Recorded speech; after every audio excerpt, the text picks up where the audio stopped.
தங்க தூண்டில். ஒரு ஊரில் ரமேஷ், சுரேஷ் அண்ணன் தம்பிகள் இருந்தாங்க.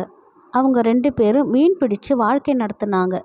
ஒரு நாள் மதியம் அவங்க சாப்பிட்டுக்கிட்டு இருக்கும்போது பிச்சைக்காரன் ஒருத்தன் அங்கே வந்தான். எலும்பும் தோலுமாக இருந்த அவனை பார்க்கவே பரிதாபமாக இருந்துச்சாம். அந்த பிச்சைக்காரன் அவங்க கிட்ட சாப்பிட்டு 4 நாள் ஆச்சு, பசிக்குது, ஏதாவது தாங்கன்னு கேட்டான். ரமேஷ் அவனுக்கு கொஞ்சம் சாப்பாட்டை எடுத்து தந்தான். இதை பார்த்த சுரேஷ், அண்ணா, இது போல சோம்பேறிங்க கிட்ட இரக்கம் காட்டாதுன்னு தடுத்தான்.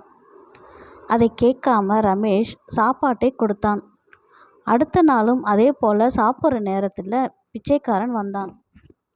திரும்பவும் வந்ததுனால சுரேஷுக்கு கோபம் வந்து, டேய் சோம்பேறி பையா, அடுத்த முறை உன்னை இங்கே பார்த்தா தொலைச்சிடுவேன்னு கத்தினான். 3வது நாளும் பிச்சை கேட்டு அங்கே வந்தான். அவனை பார்த்த கோபத்தில் சுரேஷ் அங்கிருந்த தூண்டில் ஒன்றை எடுத்துக்கிட்டு அவனை ஏரிக்கரைக்கு கூட்டி வந்தான்.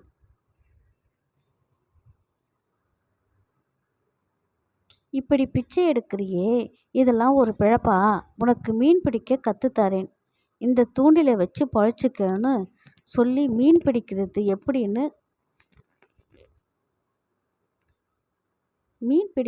எப்படின்னு கற்றுக் கொடுத்துட்டு போயிட்டான்.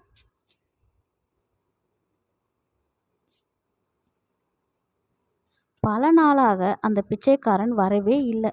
அவனை மறந்து போயிட்டாங்க. ஒரு நாள் ரமேஷும் சுரேஷும் டிவி பார்த்துக்கிட்டு இருந்தப்போ ஒரு அழகான குதிரை வண்டியில் ஒருத்தர் வந்தார். அவர் கையில் தங்கத்தால் செஞ்ச தூண்டில் ஒன்று இருந்துச்சு. ரமேஷும் சுரேஷும் அவரை பார்த்தாங்க.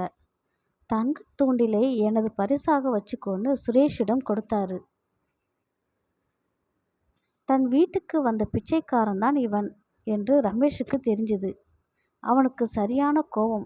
நீ சாக பிழைக்க இருந்தப்போ உனக்கு சாப்பாடு கொடுத்து காப்பாற்றியது நான்.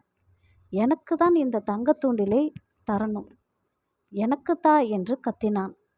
ஆனால் அவரோ, இது உங்கள் தம்பிக்கு தான் சேரணும்னு சொன்னார். இதை ரமேஷ் கேட்காம வழக்கை கோர்ட்டுக்கு கொண்டு போனான். நடந்ததை எல்லாம் விசாரித்தார் ஜட்ஜு. ரமேஷை பார்த்து, நீ இவருக்கு சாப்பாடு கொடுத்து உயிரை காப்பாற்றியது உண்மைதான்.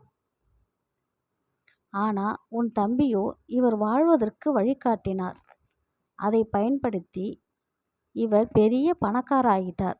நிலையான உதவி செய்த சுரேஷுக்கு இவர் தூண்டிலை பரிசா கொடுத்தது சரிதான். இந்த தங்கத்தூண்டில் சுரேஷுக்கு தான் தீர்ப்பு வழங்கப்பட்டது.